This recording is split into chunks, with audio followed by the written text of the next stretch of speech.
Okay, here's something that might surprise you. Did you know that despite all the focus, the constant attention on the U.S. and the Middle East, China's actually become the biggest exporter to Israel? That's right. It's quite a statistic when you first hear it. And here's another one. China relies on the Middle East for almost half of its oil imports. Really makes you think, doesn't it? It's a fascinating pivot. Absolutely. A huge shift in global dynamics. So today we're taking a deep dive into China's multifaceted and, frankly, rapidly evolving strategy in the Middle East.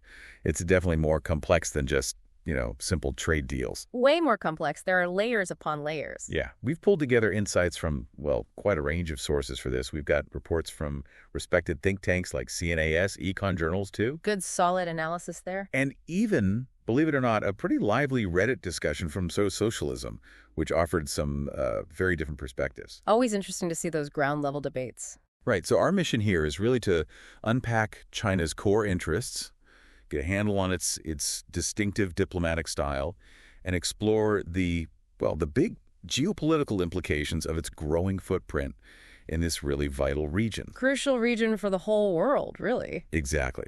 We'll get into how China's huge economic ambitions are intersecting, maybe even colliding, with a very volatile Middle East and what that all means for the global balance of power. Yeah, it's a massive story. Okay, let's unpack this. So when you think about China's global strategy, it really starts with that massive economic engine, doesn't it? It has to. They've been called the world's factory for ages, for good reason. They're the world's second largest economy, the leading exporter. But making all that stuff needs energy, a lot of energy. Yeah. How central is the Middle East to, fueling China? Oh, it's absolutely critical, foundational, you could say. Think Right. about this. Back in 2012, China was already the world's largest net oil importer. 2012, wow. Yeah, and today, nearly half, almost 50% of all the oil China uses comes from the Middle East. We're talking about the Gulf Cooperation Council countries, the GCC. So Saudi Arabia, UAE. Exactly. Saudi Arabia, Iraq, UAE, Oman, Kuwait, Qatar, Bahrain. They provide the vast majority of those imports. Now, it's true, Russia actually overtook Saudi Arabia as the single biggest country supplier in 2023. Right, I remember reading that. But the Gulf region as a whole is still China's undisputed energy lifeline. Just look at 2023 figures. Crude oil alone made up something like 73% of China's total imports from the Middle East. 73%. Yeah. This dependence doesn't quite cover it. It's a level of dependency that shapes their entire strategy. They simply can't ignore it. So, okay, it's not just about feeding the current energy beast, is it? China's also facing this real challenge of finding new places to sell its own stuff, especially with Western markets getting tougher. That's a huge piece of the puzzle, absolutely. We're seeing more and more trade barriers, higher tariffs from the West, the U.S., the EU, Canada. Right, aimed at specific Chinese goods. Exactly, especially targeting China's development in these emerging tech sectors. Think about the new three, as China calls them. Electric vehicles, batteries, solar panels. Yeah, EVs especially. For sure. You're seeing tariffs like, 100% on EVs from the U.S., around 35% from the EU.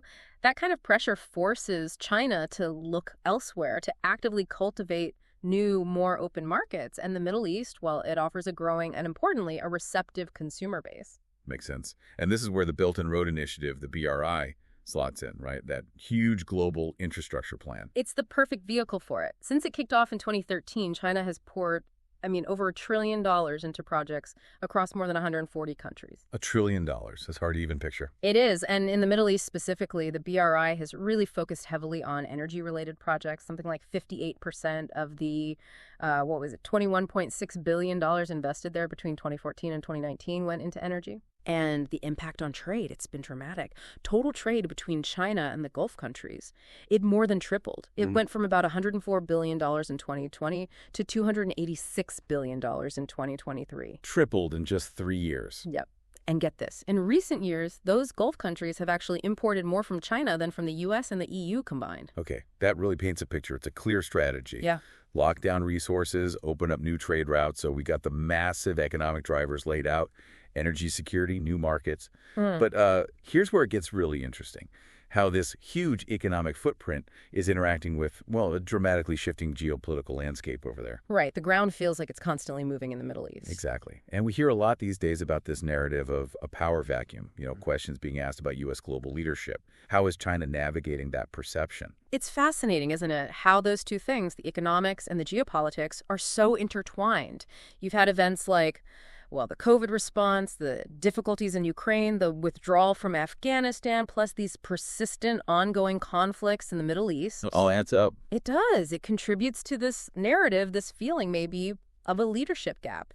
President Biden even addressed it directly back in 2022. He said, we will not walk away and leave a vacuum to be filled by China, Russia, or Iran.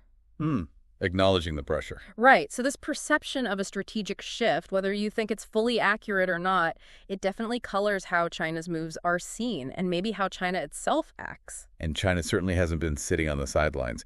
They seem to have shifted gears, moving from a more hands-off approach to, well, something much more assertive this century, expanding influence, especially in the Middle East. Definitely more proactive, no question. But their diplomatic style, it's quite different, isn't it? They don't really play that traditional mediator role we might expect from a major power. That's a key distinction. China much prefers to frame itself as a facilitator rather than a classic mediator. They lean heavily on this idea of strategic neutrality. Meaning they try to avoid direct intervention in conflicts. They don't usually pick sides publicly. Instead, their emphasis is on what they call peace as development. Peace as development. Yeah, the idea being that fostering economic growth, building infrastructure, increasing trade, that this will naturally lead to greater stability down the road. It's an economic solution to political problems, in their view. Okay. Can you give an example of that facilitator role in action? The prime example, the one everyone points to, is China successfully brokering the restoration of diplomatic ties between Saudi Arabia and Iran back in March 2023. Right, that was huge news. Seemed to come out of nowhere. It really did. Right. And that specific deal, well, it was seen by many observers as a pretty clear reflection of, let's say, the USA's changing, maybe declining influence in the region. It showed China could achieve significant diplomatic results without needing military leverage or alliances. That Saudi-Iran deal definitely made waves. But given that non-interventionist philosophy you mentioned, how much can one, diplomatic win really show about their ability to fix these really deep, long-standing conflicts? That's a really important question. Their system supports this facilitative role. They have this thing called partnership diplomacy. It's tiered. They have comprehensive strategic partnerships, that's their second highest level, with 5 key Middle Eastern countries. Think Egypt, Iran, Saudi Arabia, the UAE. The heavy hitters. Right. And then another 7 countries have strategic partnerships. This lets them build deep ties, cooperate economically without the formal alliances or the security guarantees that often come with traditional mediation. So lots of partnerships, but maybe not deep commitments. Well, the commitment is there, but it's framed differently. However, that neutrality, while useful for facilitating talks, does have limits. China often holds back from explicitly condemning actions, even concerning ones. Which can look like tacit approval sometimes. It can be perceived that way. Critics would say it limits their effectiveness in tackling core security problems or, human rights issues because they avoid taking a firm stance, drawing that line in the sand. What's fascinating here is seeing how these huge economic needs, especially for energy, slam right into the region's, constant volatility, particularly around critical spots like the Strait of Hormuz. Oh, the Strait of Hormuz. It's ground zero for so much risk. It's not just a regional issue. It's a global choke point. How much oil go through there? About 20%, 1/5 of the entire world's oil supply transits through that narrow strait. But for China, it's even more critical. Over 40% of their imported crude oil passes through Hormuz. 40%? Yeah. Think about it like you said before. China needs that oil like a factory needs electricity.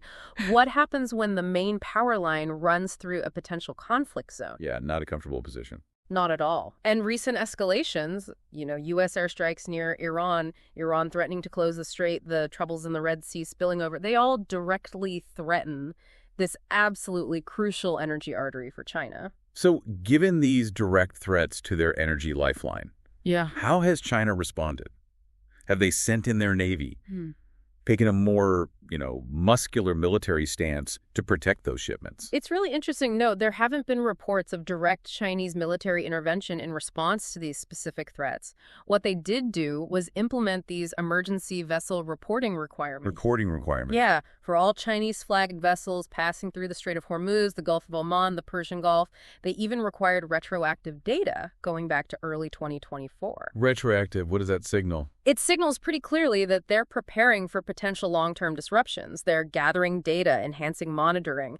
But crucially, they're not sending warships to patrol. So what's the thinking there? Why not protect their own interests directly? Well, the rationale seems to be quite strategic, actually. By not getting directly involved militarily, they sort of implicitly benefit from the security umbrella that the U.S. Navy still provides in the region.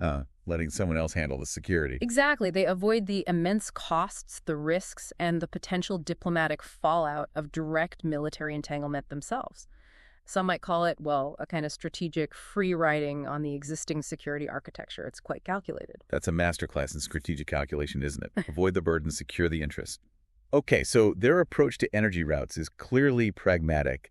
What about other key economic relationships there? Let's talk about one that often surprises people, and it's definitely got its own complexities. Israel. Right. That's a really important relationship to unpack, especially given everything happening recently. The basic fact is China is Israel's biggest single source of imports. Biggest exporter to Israel, yeah. Correct. And about 85% of that trade is in integrated circuits, chips, vital components for modern tech. 85% in circuits. Wow. It's huge. And this is a really crucial distinction, that China sells virtually no weapons to Israel. That's a stark contrast to the U.S. and Germany, who are major arms suppliers. Okay, so it's tech components, not arms. What's the official Chinese stance on, say, the recent conflict? Well, China's foreign minister, Wang Yi, has publicly condemned all acts that harm civilians. He also stated, quite pointedly, that Israel's actions exceed the scope of self-defense. So there's public criticism. But the trade continues, and some sources, as we mentioned, are pretty critical of that, especially during conflict periods. Indeed. That Reddit discussion on socialism really highlighted this. Some commentators there flat out accused China of playing an important role in keeping Israeli aggression alive precisely because of this ongoing trade. Strong words. Very. But then on the flip side, you have reports of Israeli officials accusing China of engaging in a kind of silent boycott. A boycott by China. Yes, citing delays in exporting certain customs items from China to Israel. So you see pressure potentially being applied subtly, even while the overall trade volume remains high. It just underscores this incredibly delicate, complex balancing act China is performing constantly. And if we connect this to the bigger picture, I think China's actions in the Middle East really sparked this fascinating internal debate, doesn't it? Especially when you look at its stated socialist ideology versus its very practical, almost real foreign policy on the ground. Yeah, this is where those Reddit discussions got really interesting, questioning the very nature of China's global role. Right. You mentioned socialism. Some commentators there were seriously challenging whether China is really acting like a socialist state internationally, or if it's behaving more like, well, a standard capitalist power. They raise some pretty sharp points. Critics argue that, from a purely ideological socialist standpoint, continuing large-scale trade with Israel during the current conflict is, quote, indefensible. Right. Ideology versus trade. Exactly. They suggest China's foreign policy puts real practical decisions based on national interest and power way ahead of strict ideology or moral positions. Some went even further, claiming China engages in a form of imperialism. Imperialism, that's a loaded term. It is. They were using a specific Leninist definition, which talks about powerful nations economically exploiting weaker ones through trade and resource extraction. They pointed to examples not just in the Middle East, but also, say, in South America or Myanmar, arguing China's activities can sometimes undercut local industries or create sort of captive markets. Strong critiques. But it wasn't all criticism, was it? The sources also offered defenses or counter-arguments for China's position. Oh, absolutely. It wasn't a one-sided discussion. Defenders made several key points. One was that China's economic weight is just so massive now that cutting off trade significantly with any country is almost like an act of war. Meaning the global economic fallout would be huge. Exactly. Huge, unpredictable consequences that China desperately wants to avoid. Another defense centered on that non-interventionist policy we talked about. The argument is that it comes from a place of deep insecurity, rooted in China's own history and also the lessons they believe they learned from the Soviet Union's collapse. Avoid costly foreign adventures that could destabilize things at home. Precisely. Avoid those kinds of costly global confrontations. And furthermore, proponents argue you have to look at the domestic situation. They'd say China's socialist orientation has allowed for the rapid uplifting of the material conditions of the Chinese people. Hundreds of millions lifted out of poverty. Development argument again. Right. And they state their long-term goal is achieving an advanced socialist society by 2049. So the argument goes, their current actions, even if they look purely pragmatic now, are still supposedly in service of that ultimate ideological goal. So, it really does sound like China's playing a very long game here. The priority seems to be economic stability, building those trade links, securing energy, and deliberately not getting dragged into direct political or military fights. That seems to be the core strategy. Pragmatism rules the day, at least externally. But as we discussed, that approach does come with inherent limitations. Right, the neutrality issue. Exactly.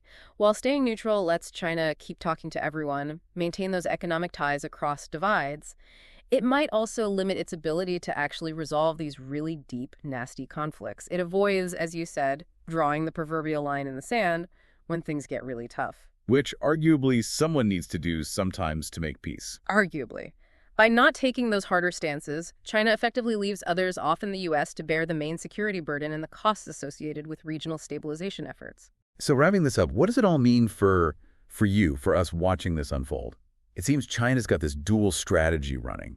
Secure the vital energy, open up new markets for its massive economy, and at the same time, very carefully navigate these intense geopolitical minefields. Mostly through economic engagement and that very strategic, calculated neutrality. Yeah.